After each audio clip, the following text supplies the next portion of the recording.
भी मुझे साथ अपने सफलतम जो अभ्यर्थी हैं जिन्होंने उत्तर प्रदेश लोक सेवा आयोग की सहायक अध्यापक परीक्षा को सफलतापूर्वक पास करते हुए आज उन्हें नियुक्ति पत्र प्राप्त हो रहा है, उनसे मुझे बातचीत करने का अवसर प्राप्त हुआ।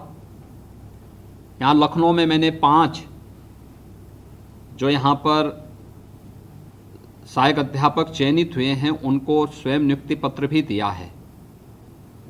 और जो ऊर्जा उनके पास है, जो उत्साह है, ये ऊर्जा, ये सकारात्मक ऊर्जा और ये सकारात्मक उत्साह ही वास्तव में समाज की सही ताकत है। ये ताकत ही हमें आगे बढ़ने के लिए प्रेरित करेगी, निरंतर आगे बढ़ाएगी। आपने पिछले 3-3.5 वर्षों में कुछ चेंज देखे होंगे। हमने पिछले 3.5 वर्षों में 3 लाख से अधिक नौजवानों को सरकारी नौकरी दी है और एक भी नौकरी में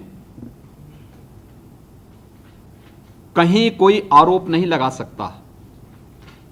किसी भी विभाग की किसी भी नियुक्ति की प्रक्रिया में जो 2017 अप्रैल 2017 के बाद से प्रारंभ हुई है उसमें कहीं कोई उंगली नहीं उठा सकता, क्योंकि यही हमारी सबसे बड़ी पूंजी है कि हम प्रदेश के अपने युवाओं को पूरी ईमानदारी के साथ, पूरी शुचिता और पूरी पारदर्शी तरीके के साथ उनके चयन की प्रक्रिया को पूरा करते हुए नियुक्ति की प्रक्रिया के साथ जोड़ सकें और उन्हें यथायोग्य सेवा का अवसर शासन की व्यवस्था में विभागों में दे सकें। 3 लाख से अधिक नियुक्तियां अब तक हम कर चुके हैं और पिछले 6 महीनों के दौरान, कोरोना कालखंड के दौरान इसमें सुस्ती आई थी, लेकिन पिछले 1 महीने से प्रक्रिया फिर हमने तेज की है। अभी पिछले दिनों आपने देखा होगा बेसिक शिक्षा परिषद के 31,227 शिक्षकों को नियुक्ति पत्र इसी प्रकार से हमारे माननीय सांसद, विधायक और मंत्रियों ने वितरित किए। और आज मैं माध्यमिक शिक्षा के माननीय मंत्री, उप मुख्यमंत्री डॉक्टर दिनेश शर्मा जी को, श्रीमती गुलाब देवी जी को, विभाग की अपर मुख्य सचिव और विभाग के अन्य सभी अधिकारियों को इस बात के लिए हृदय से धन्यवाद देता हूं कि आज 3,317 चयनित शिक्षकों को नियुक्ति पत्र देकर के माध्यमिक शिक्षा के विभिन्न विद्यालयों में जो रिक्तियां थी उनको भरपाई करने और पठन पाठन का एक बेहतर माहौल मिल सके, इसके लिए उन्होंने इस प्रक्रिया को तेजी के साथ आगे बढ़ाया है। तकनीक हमारे जीवन में कितना परिवर्तन ला सकती है, हमने यद्यपि अपने सामान्य जीवन में इसको महसूस किया होगा, लेकिन कोरोना कालखंड के दौरान बहुत नजदीक से हम लोगों ने इसकी ताकत को जाना है, पहचाना है। खासतौर पर इस दौरान जिस तेजी के साथ कार्य हुआ है, चाहे वह योजनाओं का लाभ गरीबों तक देने का रहा हो। कोई सोच सकता था अगर 2 करोड़ किसानों को प्रधानमंत्री किसान सम्मान निधि का लाभ देना होता तो एक तो इसके लिए समय खर्च करना पड़ता, इतने मैन पावर कहां से हम लोग लेके आते। दूसरा, पैसा जब आप मैनुअली देंगे तो उसमें बीच में कुछ ना कुछ मीडिएटर तो घुस ही जाएंगे। प्रधानमंत्री मोदी जी ने जनधन अकाउंट खोला। जनधन अकाउंट का लाभ क्या मिला कि एक बटन दबाया, 2 करोड़ लोगों के खाते में प्रधानमंत्री किसान सम्मान निधि का लाभ पहुंच गया। हमने 87 लाख गरीबों के खाते में, वृद्धजन, निराश्रित महिलाएं, दिव्यांगजन, इनके अकाउंट में इनकी पेंशन की एडवांस राशि और कोविड के दौरान भरण पोषण की अतिरिक्त राशि देने की एक प्रक्रिया प्रारंभ की। एक क्लिक में सभी 87 लाख लोगों के अकाउंट में पैसा पहुंच गया। ऐसे ही अन्य कार्यों के लिए भी हम लोगों ने टेक्नोलॉजी का उपयोग किया और माध्यमिक शिक्षा ने, बेसिक शिक्षा ने, तकनीकी शिक्षा ने, प्राविधिक और व्यावसायिक शिक्षा ने इस तकनीक का उपयोग करते हुए ऑनलाइन शिक्षण का कार्यक्रम भी इस दौरान तेजी के साथ आगे बढ़ाया। इसका परिणाम था कि 7 महीने से स्कूल कॉलेजेस बंद हैं, लेकिन ज्यादातर बच्चे ऑनलाइन शिक्षा के साथ जुड़ करके अपने पाठ्यक्रम को दोहराते हुए दिखाई देते हैं।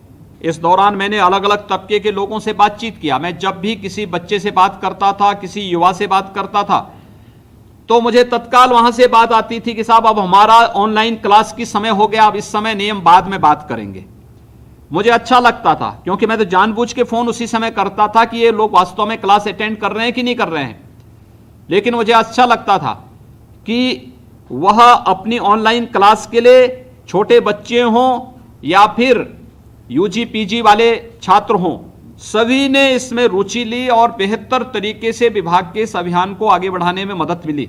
और अब हम लोगों ने इस तकनीक का उपयोग चयन की प्रक्रिया को पारदर्शी तरीके से आगे बढ़ाने, उन्हें नियुक्ति पत्र प्रदान करने और नियुक्ति पत्र के साथ साथ उन्हें कौन से विद्यालय का चयन होना है, अब इसमें पिक एंड चूज नहीं होगा।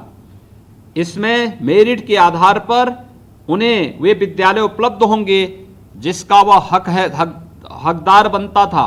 वे विद्यालय ईमानदारी से उसे प्राप्त हो जाएंगे। और आज 3,317 से अधिक सहायक शिक्षकों के चयन की प्रक्रिया उसी पारदर्शी प्रक्रिया का हिस्सा है। आपने उत्तर प्रदेश लोक सेवा आयोग का नाम बहुत सुना होगा। 2014-15 में तो उत्तर प्रदेश लोक सेवा आयोग का नाम कुछ अन्य कारणों से जाना जाता था, लेकिन आज पिछले 3 वर्ष के दौरान निरंतर सुधार करते करते करते आज आप देख सकते हैं कि हर छात्र एक विश्वास के साथ लोक सेवा आयोग की परीक्षाओं पर विश्वास कर रहा है। हमारे माध्यमिक शिक्षा चयन आयोग की परीक्षाओं पर विश्वास कर रहा है। उच्चतर शिक्षा चयन आयोग या अधीनस्थ सेवा चयन आयोग की या बेसिक शिक्षा या पुलिस की भर्ती की प्रक्रिया के साथ पूरा विश्वास कर रहा है। कल मैं पश्चिमी उत्तर प्रदेश में था और पश्चिमी उत्तर प्रदेश में मुझे 2017 के पहले कई बार सड़क से जाने का अवसर प्राप्त हुआ था, तो मैं अक्सर देखता था सुबह के समय या शाम के समय सड़कों पर बड़ी संख्या में नौजवान दौड़ते थे और प्रैक्टिस करते थे। मैं अक्सर गाड़ी रोक करके उनसे पूछता था कि भाई क्यों दौड़े हो? कहते साहब कभी पुलिस की भर्ती निकलेगी, हम भी भर्ती होंगे। लेकिन जब भर्ती नहीं होती थी तो मैंने उन नौजवानों में निराशा भी देखी थी। और कल फिर मुझे वहां पश्चिमी उत्तर प्रदेश के अंदर विभिन्न जनपदों में जाने का अवसर प्राप्त हुआ था। मैं देख रहा था वे युवा कितने उत्साह से भरपूर थे। हर एक के मुंह पे एक बात थी कि साहब अब हमारे यहां भी हर एक युवा पुलिस की भर्ती हो, शिक्षकों की भर्ती हो या किसी भी शासकीय भर्ती हो, उसकी योग्यता के अनुसार उसे स्थान प्राप्त हो रहा है। इसमें कोई भेदभाव किसी के साथ नहीं हो रहा है और बड़ी संख्या में लोगों का चयन हो रहा है। 3 लाख की भर्ती जो पहले चरण में हमारी संपन्न हो चुकी हैं, इस सफलतापूर्वक शासन के विभिन्न विभागों में अपना योगदान दे रहे हैं। और इधर हम लोगों ने फिर से जो प्रारंभ किया है 31,227 बेसिक शिक्षा परिषद के शिक्षकों के चयन के बाद आज 3,317 सहायक अध्यापक माध्यमिक शिक्षा से जुड़े हुए विद्यालयों के लिए चयन की प्रक्रिया पूरी सफलतापूर्वक आज यहां पर ये नियुक्ति पत्र हमारे माननीय जनप्रतिनिधियों के द्वारा, माननीय मंत्रियों के द्वारा, माननीय सांसद, माननीय विधायकों के द्वारा अपने अपने जनपदों में उपलब्ध करवाने का कार्य हो रहा है। मैं इस अवसर पर सबसे पहले सभी चयनित जितने भी अभ्यर्थी हैं इन सबको मैं हृदय से बधाई देता हूं, अपनी शुभकामनाएं देता हूं। देखिए बहुत बड़ा गुरुतर दायित्व आपके ऊपर आ रहा है। देखिए शिक्षक, हम हमेशा इस बात को कहते हैं कि एक शिक्षक वह शासन का कर्मचारी नहीं हो सकता, वह शासन का एक या समाज का नौकर नहीं हो सकता, वो समाज का मार्गदर्शक है। लेकिन मार्गदर्शक बोलने से नहीं काम चलेगा, इसके अनुरूप हमें स्वयं अपने आचरण से, अपने कृतित्व से उस प्रकार का व्यक्तित्व हमें स्वयं बनाना पड़ेगा। और उस व्यक्तित्व के निर्माण की प्रक्रिया के साथ आप सभी चयनित शिक्षकों को जुड़ना पड़ेगा। देखिए, कोई संस्थान नाम तब कर सकता, मुझे याद है बेसिक शिक्षा परिषद की घटना है, हमारे एक जनपद में मैं ऐसे ही समीक्षा बैठक के लिए निकला था। मुझे एक जिलाधिकारी ने शिकायत की कि साहब हमारे यहाँ एक विद्यालय है और इस साल, पिछले साल वहाँ 35 बच्चे रह गए थे, अगले साल इस मुझे लगता है नए सत्र में उसको बंद करना पड़ेगा, क्योंकि अगर हम जो बच्चे कम जहाँ हो चुके हैं वहाँ पर उन्हें बंद करते हुए इन शिक्षकों को दूसरे विद्यालयों में अटैच कर लेंगे तो हमें शिक्षकों की कमी हमारी पूरी हो जाएगी। तो मैंने कहा आखिर बच्चे कम क्यों होते गए? तो उन्होंने कहा साहब पढ़ने पे रुचि नहीं लेना चाहते हैं बच्चे। मैंने कहा भी बच्चे रुचि नहीं लेना चाहते हैं या वहां पे शिक्षक समय पे नहीं पहुंचते हैं और प्रशासन रुचि नहीं ले रहा है? मैंने कहा वहां जाइए, देखिए पहले क्या मामला है और मुझे पूरी जानकारी देंगे, इस बात की जानकारी देंगे विद्यालय में साफ सफाई कैसी है। ऐसा तो नहीं कि विद्यालय में बड़े बड़े पेड़ उगे होंगे, अंदर घास जमी होगी, गंदगी होगी, बालक बालिकाओं के लिए शौचालय नहीं होंगे, पेयजल की व्यवस्था नहीं होगी, शिक्षक समय पे आते नहीं होंगे, कभी भी कोई शिक्षा विभाग का अधिकारी, कोई प्रशासनिक अधिकारी वहां जाकर के उस विद्यालय को ठीक करने की दिशा में चिंता कर सके, इसके बारे में कोई चिंता किसी ने नहीं की होगी। और फिर हम दोष बच्चों को दे रहे हैं और जो आशंका मेरी थी वही सच साबित हुई, वही आशंका सच साबित हुई। विद्यालय में, भवन में बड़े बड़े पीपल के पेड़ और बरगद के पेड़ जमे हुए थे, गंदगी थी, टॉयलेट नहीं थे, अव्यवस्थाएं थी। फिर मैंने दूरभाष से ही वहां पर इस बारे में कहा, मैंने कहा देखिए जो वहां के प्रधानाचार्य हैं उनसे इस बारे में अनुरोध करिए, प्रशासन उनका सहयोग करे, विद्यालय के जितने पेड़ जमे हुए ये स्वयं अपने हाथों से निकाल सकेंगे तो अच्छा होगा। मेहनत करनी पड़ेगी, एक बार प्रयास करना पड़ेगा, अभिभावकों के साथ एक बार बैठक करके उनके सामने पुताई करनी पड़ेगी, देखेंगे लोगों की कितनी संवेदनाएं उमड़ती हैं। और मुझे लगता है कि 1 वर्ष के अंदर ही उस विद्यालय और उस प्रधानाचार्य का चयन राष्ट्रपति पुरस्कार के लिए हुआ, राष्ट्रपति जी ने उन्हें पुरस्कृत किया। ये इसी प्रदेश का विद्यालय है और मुझे लगता है कि इस समय मेरे संज्ञान में आया है, कोविड-19 के पहले जो मैं विद्यालय की रैंकिंग देख रहा था, बच्चों की उपस्थिति देख रहा था, उसी विद्यालय में 350 बच्चे हैं। यानी एक शिक्षक चाहे तो समाज की व्यवस्था को व्यापक परिवर्तन ला करके उसको कर सकता है। आज ऑपरेशन कायाकल्प के अंदर हमारे माननीय सांसद, विधायकों ने, प्रशासनिक अधिकारियों ने, शिक्षा विभाग के अधिकारियों ने बेसिक शिक्षा परिषद के 90,000 से अधिक विद्यालयों को न केवल साफ सफाई की व्यवस्था के साथ एक मानक उसके सामने तय किया है, बल्कि वहां पे अच्छी फ्लोरिंग हो चुकी है, वहां पे आधुनिक शिक्षा देने के साथ साथ स्मार्ट क्लासेस के साथ उसको जोड़ने की व्यवस्था, बालक बालिकाओं के लिए अलग अलग टॉयलेट की व्यवस्था। अगले 100 दिन का टारगेट हमने उनको दिया है कि अगले 100 दिन तक हर एक विद्यालय में पाइप पेयजल की स्कीम पहुंच जानी चाहिए और सभी लोग मेहनत करके इस कार्यक्रम के साथ जुड़े हुए हैं। मुझे लगता है माध्यमिक शिक्षा में भी ये कार्य हो सकता है और माध्यमिक शिक्षा ने करके दिखाया है। हमें याद है 2017 में, इससे पहले नकल के अड्डे बन चुके थे बहुत सारे विद्यालय। अन्याय होता था उन छात्रों के साथ जो साल भर मेहनत करता था, बाद में मेरिट में उसकी कम आ जाती थी और नकल करने वाला मेरिट में आगे बढ़ जाता था। लेकिन पिछले 3 वर्ष के अंदर जो व्यापक परिवर्तन हुए, एक नकल मुक्त परीक्षा, नकल विहीन परीक्षा जिस रूप में हुई है, ये देश के लिए मानक बना। इतना बड़ा 55-56 लाख बच्चे जिस माध्यमिक शिक्षा परिषद की परीक्षाओं में बैठते हो, वहां पे नकल विहीन परीक्षा हो सके, पूरी पारदर्शी तरीके के साथ संपन्न हुई। एक भी बच्चे को जेल नहीं भेजना पड़ा।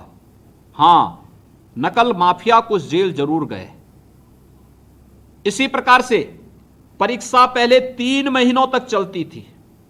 3 महीने परीक्षा, 3 महीने उनके रिजल्ट आने में लगते थे, 3 महीने फिर प्रवेश करने में लगते थे, और 3 महीने जो बचते थे उस पर्व और त्योहार में निकल जाते थे, तो पढ़ाई कभी होती भी नहीं थी, तो फिर निकल के अलावा बाकी बचता क्या था।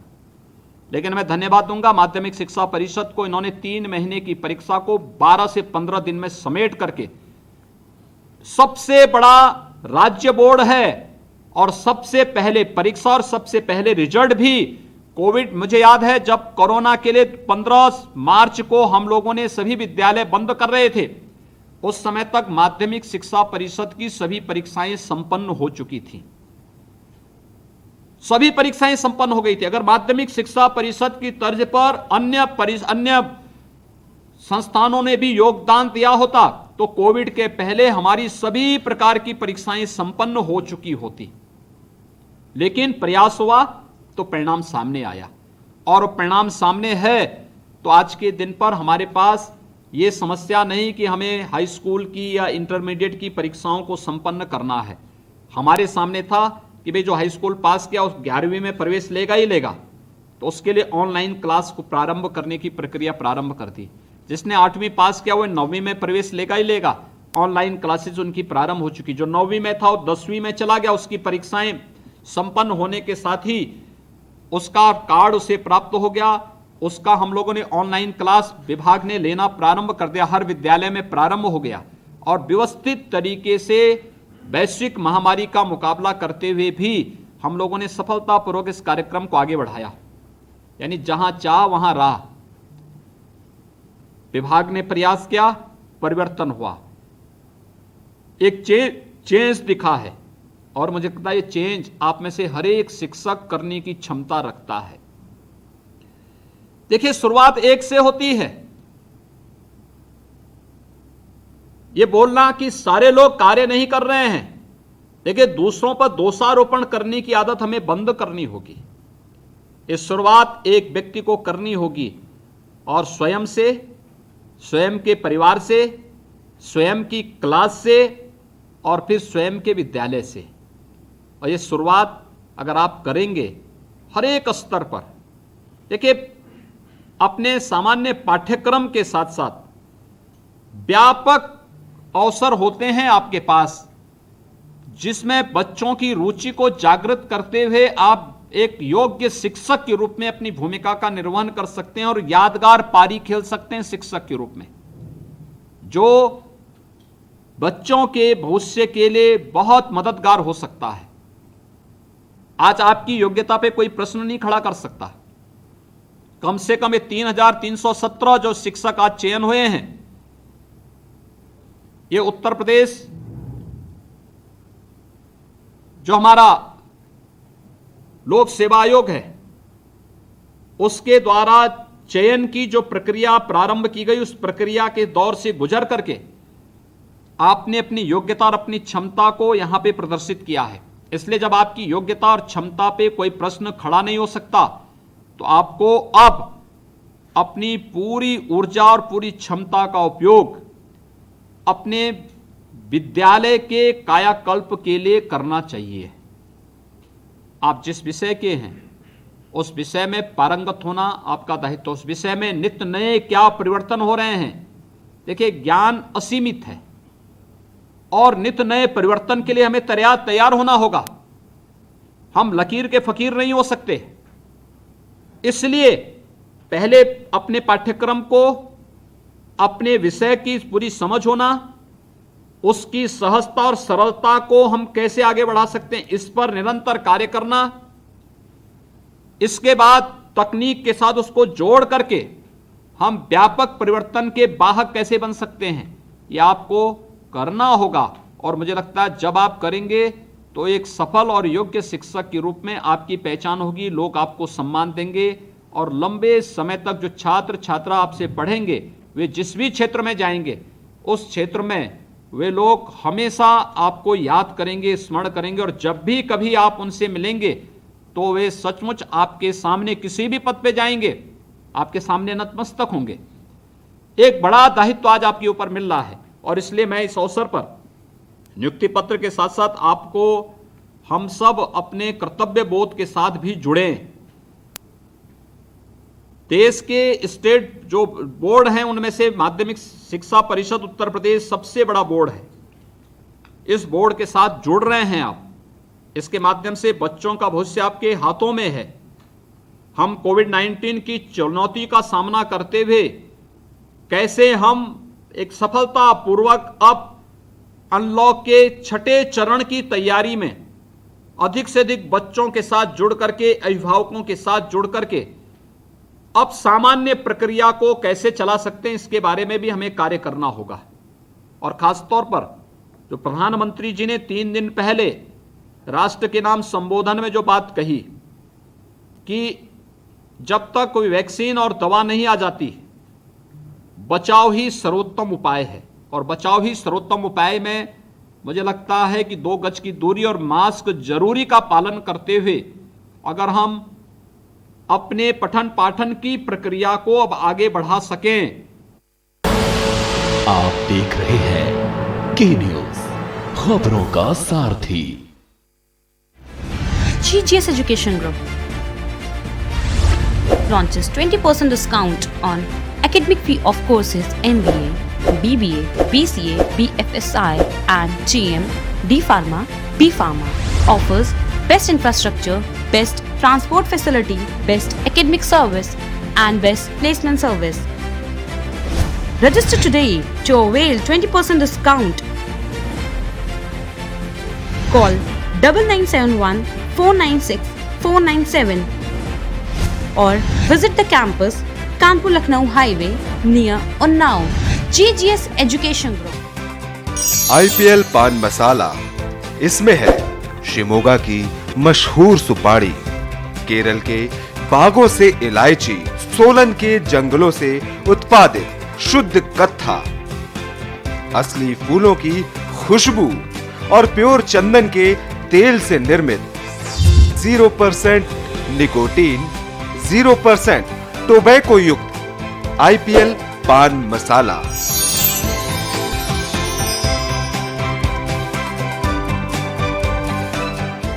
खुदी को आजमाया है तो ये अंदाज आया है, खुदी को आजमाया है तो ये अंदाज आया है। तुम में भी मैं हूं, शुद्ध प्लस पान मसाला। आप देख रहे हैं के न्यूज, खबरों का सारथी। जय हिंद। बहुत बहुत आभार सर, आपके आशीर्वाद और आपकी प्रेरणा से सर विभाग परिश्रम कर रहा है और इस कार्यक्रम के लिए विशेष करके सभी अधिकारी बहुत बहुत परिश्रम किया। NIC का भी सर बहुत योगदान रहा इस कार्यक्रम के लिए। माननीय उप मुख्यमंत्री जी और माननीय राज्य मंत्री जी का हमेशा हम लोग की पीठ पर हाथ रहता है सर। सभी DMs और मंडलायुक्त, क्योंकि एक दिन में हम लोग ने ये कार्यक्रम आयोजित किया, उन लोग का बहुत सहयोग रहा सर। मैं सर उनका भी धन्यवाद दूंगी सर। और मैं अब माननीय राज्य मंत्री जी से अनुरोध करूंगी कि औपचारिक धन्यवाद ज्ञापन। असाधारण क्षमताओं वाले, गुणों से संपन्न,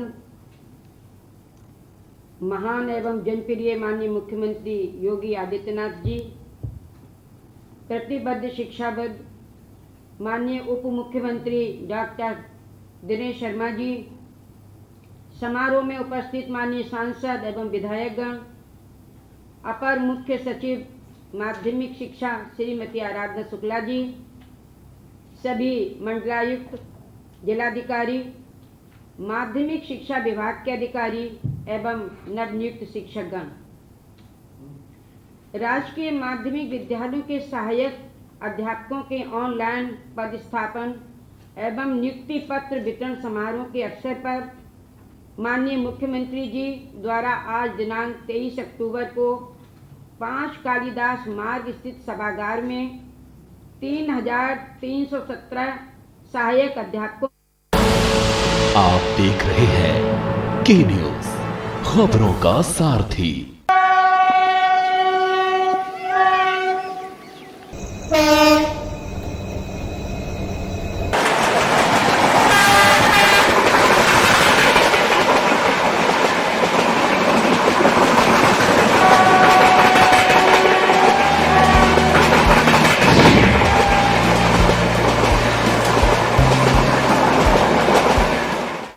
आपने बहुत बार ट्रेनों में सफ़र तो किया होगा और प्लेटफॉर्म और क्रॉसिंग में खड़े होकर कई ट्रेनों को आते जाते हुए देखा होगा, मगर कभी आपने ये सोचा है कि भारत में कितनी तरह की ट्रेनें हैं, कितने रंग की और हर रंग का क्या मतलब होता है।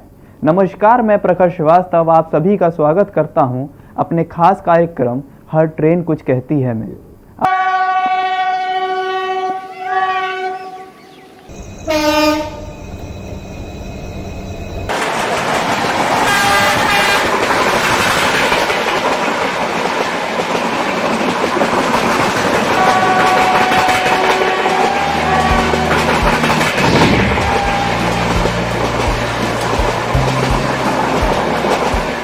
ट्रेन में यात्रा करने का अनुभव तो आपके पास खूब होगा, और हो भी क्यों ना।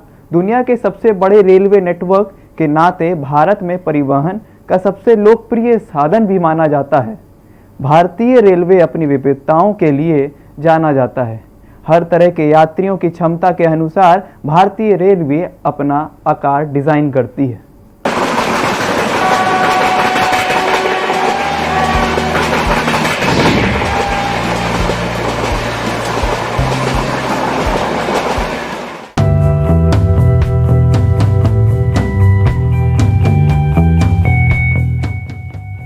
वीआईपी स्तर के लोग एसी फर्स्ट क्लास में सफर का आनंद लेते हैं, तो उसके नीचे स्तर वाले लोग सेकंड एसी में सफर करते हैं। जबकि देश की बड़ी आबादी का एक भाग थर्ड एसी इकोनॉमी कोच में सफर करता है। वहीं भारत की आबादी का एक बहुत बड़ा तबका ऐसा है